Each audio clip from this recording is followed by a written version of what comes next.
Okay, so this video is going to be about solubility of both polar and non-polar substances. Okay, so from that fact, we know that most ionic lattices are soluble in water. Okay, at higher, our knowledge is going to be a little bit extended in this. Okay, so at higher, we need to understand that ionic lattices are soluble in water due to the attraction between the opposite charges. Okay, so we know that ionic bonding have a large difference in electron negativity. For example, your NaCl. Okay, we have chlorine with an electron negativity of 3 and sodium with an electron negativity of 0.9. So we have a very large difference here. Okay, so this is the same for polar molecules. We know that polar molecules have a difference in electron negativity. When they have a difference in electron negativity, they are going to have charged ends. Okay, so one part of a molecule is going to be delta positive, whereas one part of a molecule is going to be delta negative. Okay, so the polar molecules will be soluble in water because water is also polar. Okay, so polar water, you have the delta negative here, you've got the delta positive hydrogens. Okay, what happens is you put your ionic lattice or polar molecule, anything with opposite charges or opposite charged ends, into water. What happens is you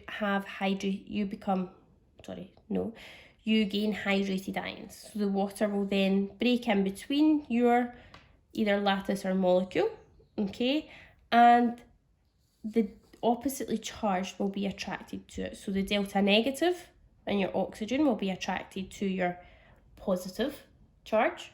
Okay, remember this is from your ionic lattice or polar molecule, whereas the delta positive hydrogens here will be attracted to the negative. Okay, so you've got your oxygens aiming in, whereas for the negatives you have your hydrogens aiming in. These are known as hydrated ions.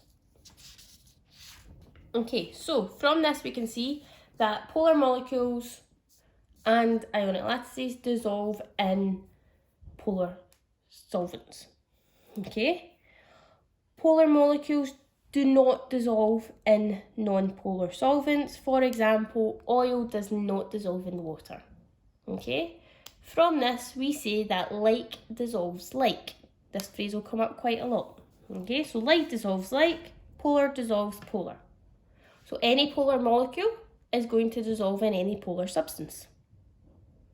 We know that water is polar, so we say that a polar molecule will dissolve in water because water is a polar substance.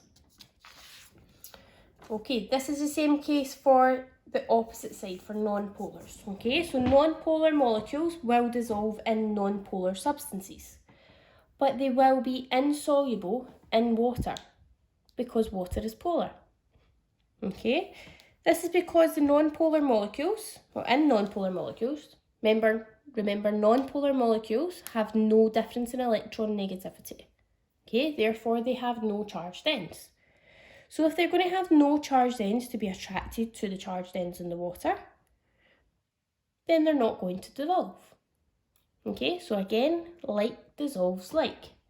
Non-polar dissolves non-polar. Okay, so your summary, this is just a short video. Like dissolves like, you need to know that polar molecules will dissolve in polar solvents and that non-polar molecules will dissolve in non-polar solvents.